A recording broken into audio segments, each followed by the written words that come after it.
morning everybody! Today's adventure ay sa Liuliwa, Zambales. Nag-arrive kami last night at magstay kami dito ng 3 nights and 2 days. Tagal na namin nagpaplanong pumunta kasi nga ang dami daw mga development na parang more on like La Union na daw siya. So, itatry natin ngayon. At girl, sobrang spontaneous lang kasi wala kaming na-book na accommodation prior sa pagpunta. So, last night lang din namin na-figure out kung saan kami magstay. Ngayon ay naghahanap kami ng coffee place or kaya kung saan kami pwedeng mag-breakfast.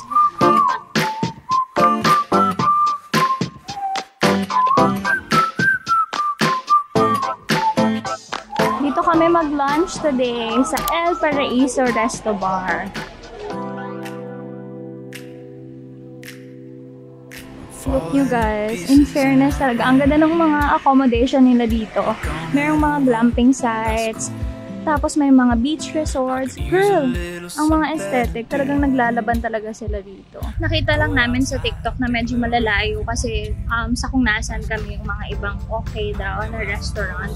So mamaya pupuntahan natin kapag medyo nakababa na yung araw. So merong mga accommodation dito na girl pang luxury talaga siya. Tapos meron din naman na talagang perfect for barkada. So siguro nakadepende siya sa kung ano yung preference nyo. Like this one, ito nasilip namin to. Meron siyang pool na kasama. Casa Maniego.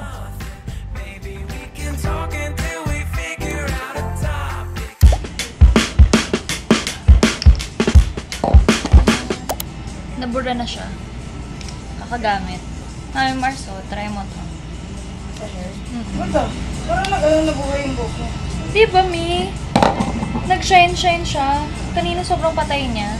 May mabango siya. Naalala ko na. Yung bayan? Yung Para siyang serum, hair serum. Ito siya, Mi. Ito-try daw ni Mami Mars yung hair serum. Magbe-before and after tayo. Game. Yan, So, yan yung before. Yan. Kasi ano na yan, may bleach kasi yan. Nag-bleach daw kasi ang person. Diba? Nawala agad yung Yung parang... mga baby hair, yung mga nakakalat. Ay, oo.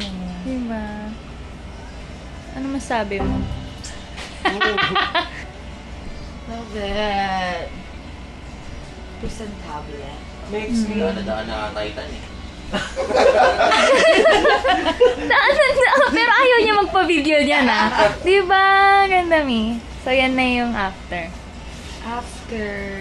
Yeah, I love. Beach girl. Well, I guess I'm a loser. Kami ay magko-coffee hunting na. Dito pala kami nagstay sa lot 71. And tapos, meron din siyang tada! Ayan yung food na ino-offer nila. So far, masarap yung bagnet. Yun yung na-try namin. Bagnet kare-kare. At saka yung mga pasta nila. Ang price range mga nasa 150 to 250.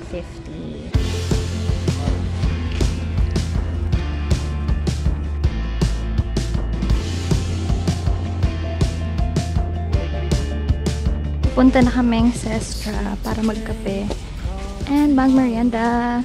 Ang lawak niya pala, girl. Akala kasi namin kung nasan yung accommodation namin, nandun na lahat ng mga trending sa TikTok, lahat ng mga okay na coffee shops or mga restaurants, ganun. Pero mukhang nakahiwala yata siya. So, iba-iba pala siya.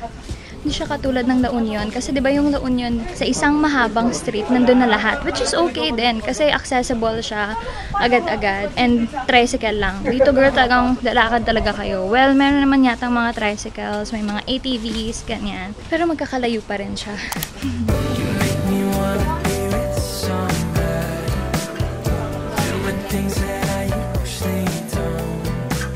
In fairness, ang dami na lang ino-offer, girl. High schoolers pa lang, sobrang dami na. Yung mga ulam. Merong garlic longganisa, tocino, paksiw na bagnet. Wow, ang sarap pa. May crablets pa. Grilled tiempo, adobo binagoongan.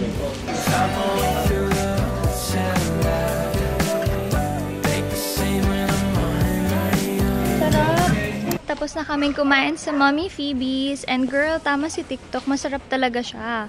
And gets ko na kung bakit siya tinawag ng one-stop shop. Kasi dami nilang ino-offer na menus. Meron silang all-day breakfast na siguro mga nasa 130 pesos lang yung price range. Yan, nasa likod ko yung Mommy Phoebe's. Tapos malapit lang siya dito sa Sestra.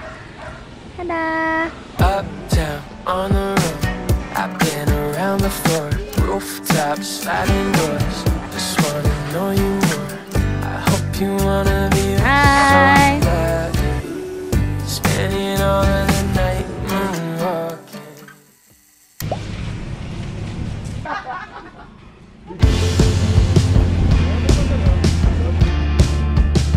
Wow! Ito siya!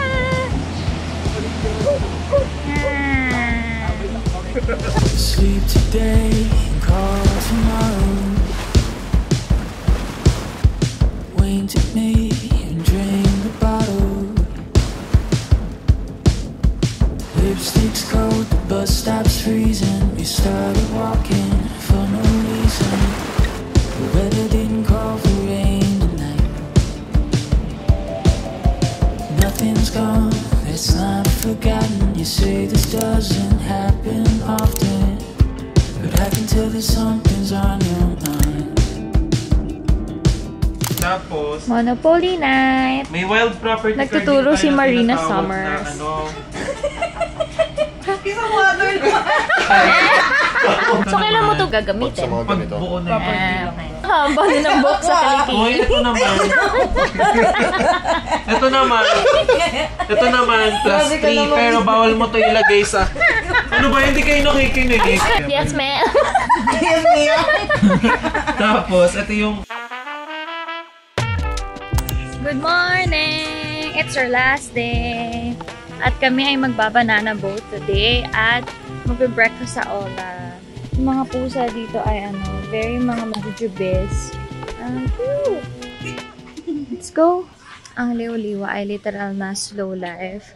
Sobrang chill ng mga tao. Naalala ko na kapag nagbi-beach tayo, di ba normally kapag may mag-o-offer ng banana boat or kaya ng mga rides, may mamimilit sila. Pero dito, yung mga nag-o-offer ng mga ganon, kapag ayaw mo, okay, wag. Kahit yung mga nag-o-offer ng mga necklace di ba madalas medyo makukulit sila. Pero pag dito, pag ayaw mo, pag sinabihan mo na yan, hindi na, umaalis sila agad. Hindi sila nagsasayang ng time. So far pala, ang mga nagagastos namin sa food, mga laging around 130 pesos to siguro 300. Depende na kung magde-drinks kami. Kasi mahal ang drinks. Parang mga nasa 150, ganyan, to 250. Ang dala pala naming budget ay 5,000 per pax. Pero so far, parang tinignan ko yung sa akin, meron pa akong natitirang mga 1K plus. So last day na namin. Ang catch pala sa mga murang accommodation dito, hindi ganun ka-okay yung CR. Kasi may palaka. Daming palaka. Nakadalawang tanong kami na accommodation. Tapos yung mga CR doon, napapasokan ng palaka. Kaya buti na lang, merong ganito. Doon kami naligo kahapon after mag-swimming. Nagdagdag lang ng 20 pesos. Nagbayad. I can't figure out how it all comes down. How it all comes down. Tada! Eugene Mercato. Feeling ko sa gabi maganda to. Oh no! Sarado. Pero dapat ito siya. Ganda. Maganda sana siya. Baka wala kaming choice kundi mag-mommy phobies. Mga naumay.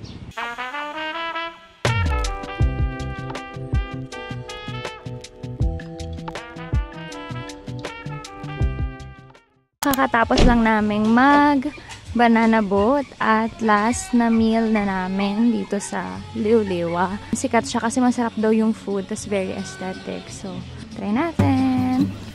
3, 2, 1.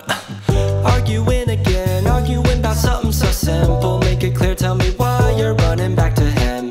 Feeling insecure. Grabe me! Ito yung pinaka-aesthetic ever na nakita ko. So, meron kami kimchi, bulgogi, and then merong torikatsu, adobong manok, Yung kamay mo. and lagnet.